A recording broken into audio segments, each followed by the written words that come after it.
Hello प्यारे बच्चों, good night. मैं विकास सर। कल आप लोगों का आपदा प्रबंधन के बारे में चर्चा कर रहे थे, जिसमें कल कुछ क्वेश्चन भी पिछला क्लास में किया था और उसी जो स्थिति की चैप्टर का एक क्वेश्चन है आपदा प्रबंधन। तो बढ़िया से बात को समझिएगा।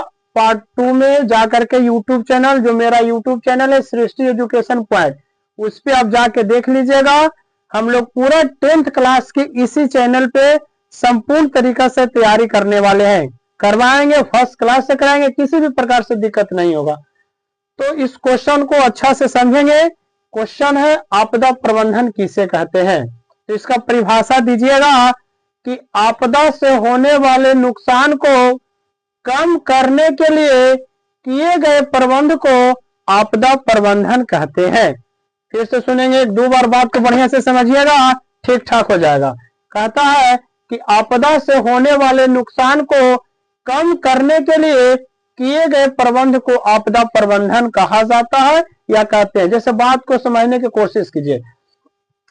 अब आपदा से नुकसान क्या हुआ, मान के चलिए कि बाढ़ की वजह से पानी आ जाता है और हम लोग के घर में पानी हिल जाती है। तो जब पानी हिल जाती है तो पानी निकालने के लिए हम लोग उसका प्रयास करेंगे, कुछ ना कुछ उपाय करेंगे, उसका प्रबंध करेंगे। इसी को आपदा प्रबंधन कहा जाता है। ध्यान देंगे। चैप्टर सेकंड का नाम है बाढ़ और सुखाड़। पहला चैप्टर हम लोग कंप्लीट कर लिए। पहला चैप्टर में हम लोग पढ़े आपदा के बारे में, आपदा किससे कहते हैं, आपदा कितने प्रकार के होते हैं, उस आपदा संबंधित हम लोग उस चैप्टर में चर्चा कर लिए। और जब सेकंड चैप्टर है बाढ़ और सुखाड़, उसके बारे में बढ़िया से समझेंगे। ध्यान देंगे बच्चा। क्वेश्चन आपका है सेकंड चैप्टर से कि बाढ़ कहते हैं किसे, बाढ़ कहिएगा किसको।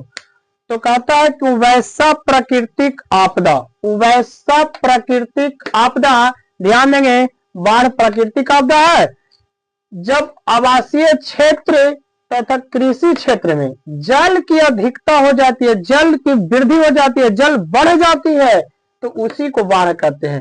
कहता है कि वैसा प्राकृतिक आपदा जब आवासीय क्षेत्र कहे का मतलब कि घर वाले क्षेत्र हो गया, घर द्वार के आसपास के जितना भी जो क्षेत्र है सब में पानी का अधिकता हो जाए, सब क्षेत्र डूब जाए, तथा कृषि क्षेत्र खेत खलिहान वाले जितना भी एरिया है वो सब में पानी का अधिकता हो जाए, तब उसी को बाढ़ कहिएगा।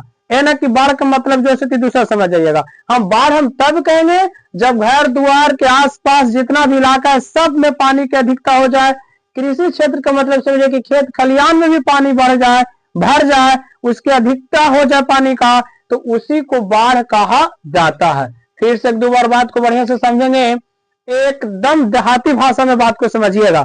अगर क्वेश्चन आ जाए कि बाढ़ किसे कहते हैं तो परिभाषा बनाइएगा कि वैसा प्राकृतिक आपदा। फिर से बात को समझेंगे, वैसा प्राकृतिक आपदा जब आवासीय क्षेत्र तथा कृषि क्षेत्र में जल की अधिकता हो जाती है, उसी को ही बाढ़ कहते हैं। अब बात को समझेंगे, बाढ़ का हम लोग परिभाषा समझ गए।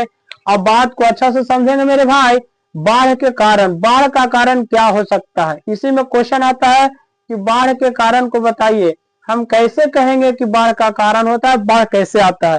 तो इसका विभिन्न प्रकार के कारण है। पहला कारण कहेंगे, ध्यान देंगे, पहला कारण जो स्थिति कहेंगे, बढ़िया से बात को समझेंगे। बाढ़ के कारण को लिखे या बाढ़ के कारण को बताइए। तो कहिएगा कि बाढ़ के निम्नलिखित कारण हो सकते हैं। बाढ़ कैसे कैसे हो सकती है, क्या इसका कारण हो सकता है। तो पहला पॉइंट में बताइएगा कि वर्षा अत्यधिक होने से। अगर वर्षा लगातार होते रहेगी, मान के चलिए 1 दिन 2 दिन लगातार वर्षा हो रहा, तो हम कह सकते हैं लक्षण कुछ का बाढ़ का। नदी के तटबंध टूट जाने से, यदि अगर नदी में पानी अधिक मात्रा में है और नदी के तट यदि टूट जाता है तो ये भी लक्षण हो सकता है बाढ़ आने का। तीसरा, नदी के जलधारक क्षमता बढ़ने से, यदि नदी में जो पानी जा रही है उसका जो स्थिति क्षमता अगर तीव्र गति से हो जाता है, उसका जलधारक क्षमता बढ़ जाती है, वो भी एक प्रकार की कारण बाढ़ का हो सकता है। और सबसे इंपॉर्टेंट कारण दूसरे देश के द्वारा जल को छोड़ने से। तो बात को अच्छा से समझेंगे। अगर क्वेश्चन आ जाए कि बाढ़ के कारण को लिखें, बाढ़ के कारण को बताइए, तो आप बताइएगा कि बाढ़ के निम्नलिखित कारण हो सकते हैं। पहला पॉइंट में बताइएगा वर्षा अत्यधिक होने से, दूसरा नदी के तटबंध टूट जाने से, नदी के जलधारक क्षमता बढ़ने से, और दूसरे देश के द्वारा जल को छोड़ने से। ये 4 पॉइंट बना दीजिएगा, 2 नंबर आपका जरूर मिल जाएगा। चलिए ध्यान देंगे बच्चा। क्वेश्चन नंबर नेक्स्ट है कि बाढ़ के समय किए जाने वाले प्रबंध को बताएं। यदि बाढ़ आ जाए तो उस समय हम लोग को क्या प्रबंध करना चाहिए, इस बात को बढ़िया से समझेंगे। कहता है कि बाढ़ के समय किए जाने वाले प्रबंध निम्नलिखित है। यदि बाढ़ आ जाए तो उस समय हम लोग को क्या प्रबंध करना चाहिए।